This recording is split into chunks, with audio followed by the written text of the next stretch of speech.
Lula admite erro de chefes de Estado no combate ao clima. Começa agora JBR News. Olá, Rodolfo. Tudo bem, Alexandre? Olá, amigas, amigos. Estamos aí começando mais uma semana, uma segunda-feira em Brasília. O presidente da República longe e é dele que a gente vai falar. O presidente está lá em Nova York, onde fica a sede da ONU, a Organização das Nações Unidas, e o Brasil tem, por tradição, a abertura, da cerimônia de abertura, na verdade, o discurso que abre, o ano da ONU, que acontece sempre no mês de setembro. Isso vem desde a época do ministro Oswaldo Aranha, um brasileiro ilustre, que ajudou justamente na fundação desse importante órgão logo depois da Segunda Guerra Mundial, com a intenção de fazer o que realmente eles tentam todos os anos: reunir os chefes de Estado, ouvir a opinião de cada lado e, claro, dar alguns recados. E foi exatamente isso que o presidente Lula fez ontem, porque a ONU agora resolveu inovar. Ela fez uma cúpula do futuro. Antes da abertura oficial, que acontece nesta terça-feira, eles fazem um encontro onde os chefes de Estado, os representantes dos países podem ir, mas num discurso muito pequeno, com tempo marcado, até de uma maneira engraçada, entre aspas. Ontem cortou inclusive o microfone do presidente Lula, porque ninguém pode falar mais do que 5 minutos. Mas nesse discurso, ainda que curto, Lula deu recados sobre a questão do clima. E, de alguma maneira, deixou bem claro que a responsabilidade recai sobre os chefes de Estado e que não estão fazendo o dever de casa. E fez um alerta ainda mais forte, não é isso, Rodolfo?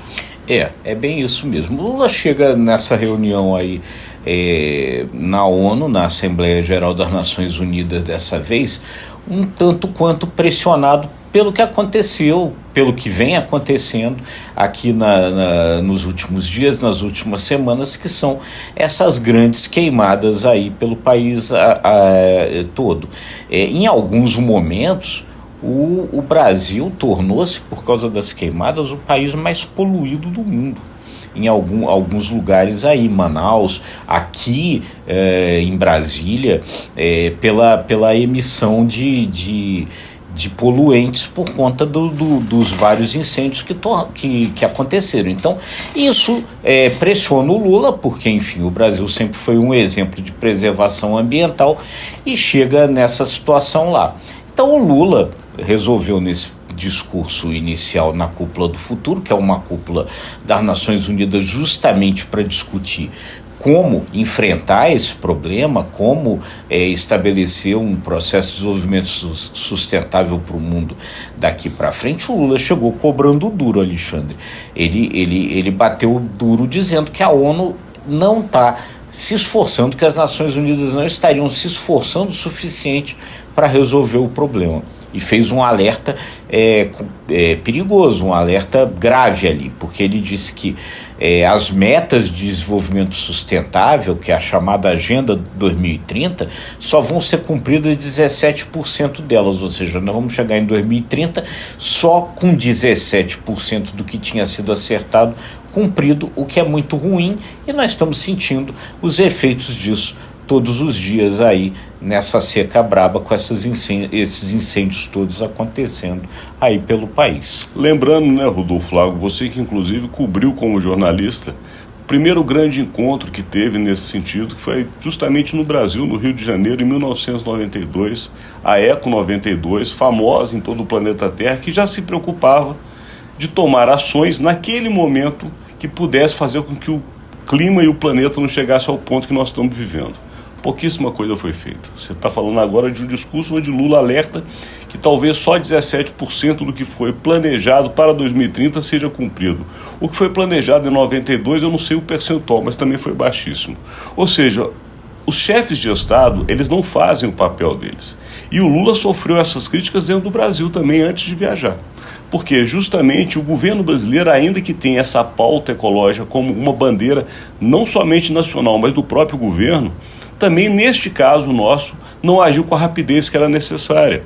A gente, inclusive na semana passada, noticiamos e analisamos até disputas entre governadores e o próprio presidente. Ou seja, os chefes de Estado, de modo geral, não podem mais jogar esse problema para o amanhã, porque o amanhã já é hoje, e o hoje já está completamente destruído. Eu acho que 2030 já está tarde, Rodolfo.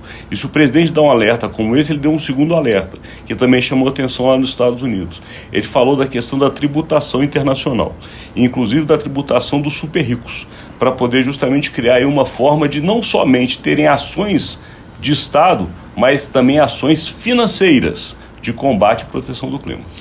Sem dúvida, quer dizer, é preciso fazer alguma coisa, né? A gente está vendo isso, não dá mais para ficar negando a existência do aquecimento global a essa altura. Isso daí é uma cegueira absoluta de quem pensa e age assim. E aí, de fato, né, pelo que você falou, a própria ministra do Meio Ambiente, numa entrevista aí, publicada nessa segunda-feira, ela reconhece: o Brasil não teria se preparado da forma como deveria para esses incêndios que aconteceram agora. Ela diz: sabíamos que ia ter a seca, nos preparamos para isso, mas não achávamos que ia ser na dimensão em que foi. Mas aí ela pega e fala, né, nessa mesma entrevista, a mesma coisa, que isso não é um problema que está acontecendo só aqui. Incêndios, por exemplo, também estão acontecendo nesse momento em Portugal de uma forma muito, muito violenta, em países da África, uma seca terrível nos países da África também. Ou seja, o mundo não se preparou para isso.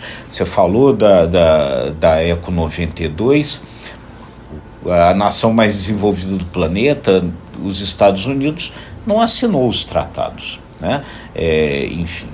Então é uma responsabilidade planetária, também não dá para recair somente sobre o Brasil, porque o Brasil tem a maior reserva natural do mundo, que é a Amazônia, mas precisa preservar a Amazônia, mas o fato de ter a maior reserva natural do mundo mostra que alguma coisa aqui foi feita que em outros países não aconteceu. E os outros países, vamos falar agora dos mais ricos, se comprometendo também a fazer um bom fundo de investimento nestes países como o Brasil, que ainda preservaram o seu meio ambiente para ajudar e manter preservado. Também não aconteceu. Ou seja, são sempre discursos, Rodolfo Lago, sempre união de chefes de Estado. Naqueles momentos todos se mostram muito bem intencionados, até assinam acordos, mas como você mesmo está falando agora, e o presidente Lula alertou lá, acordos que na verdade não chegam à sua conclusão porque não são nem cumpridas as metas.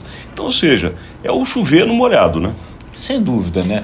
Quer dizer, tudo indica, pelo que aconteceu lá na cúpula, agora já no domingo na Cúpula do Futuro, que quando amanhã, na terça-feira, se iniciar de fato a Assembleia das Nações Unidas, esse tema do meio ambiente vai permear os discursos, mas tem que sair do discurso, né, Alexandre? Tem que ir para a prática. Aqui a gente vai acompanhar, todo dia estamos de olho para levar para você, como a gente fez hoje, a informação com análise, em especial da política brasileira. Mas encerramos este conteúdo, agradecendo a sua audiência. É isso aí. E se você gostou, curta, compartilhe, acesse imagemcredibilidade.com, se inscreva no ICTV e nos nossos demais canais. Obrigado e até amanhã.